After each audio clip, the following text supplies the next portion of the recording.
تصور کن یه روز صبح بیدار میشی، میخوای یه نفس عمیق بکشی و هیچی، هوا نیست. انگار زمین نفسشو حبس کرده. حالا سوال اینه، اگه اکسیژن فقط برای 5 ثانیه ناپدید بشه چه بلایی سر ما میاد؟ اکسیژن نیست، یعنی همه برای 5 ثانیه خفه میشیم.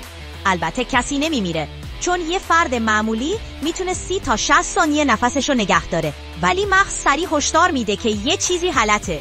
یه سری‌ها که دارن شنا میکنن فکر میکنن یکی سرشونو زیر آب کرده. اکسیژن 21% جو زمین رو تشکیل میده، ولی اگه یهو محو بشه فشار هوا یه دفعه کم میشه. نتیجه گوشهای همه منفجر میشه، چون تعادل فشار به هم میریزه. اینجا یه خبر بد داریم. اکسیژن یه جزء اصلی در ترکیب شیمیایی بتون و سیمانه. پس اگه اکسیژن نباشه، ساختمون‌ها، پل‌ها و جاده‌ها یک دفعه تبدیل به خاک میشن. ماشین‌ها و هواپیماها که با احتراق داخلی کار میکنن برای سوختن به اکسیژن نیاز دارن. پس تو این 5 ثانیه همه ماشین‌ها خاموش میشن، هواپیماها سقوط میکنن و موتورهای جت از کار میافتن.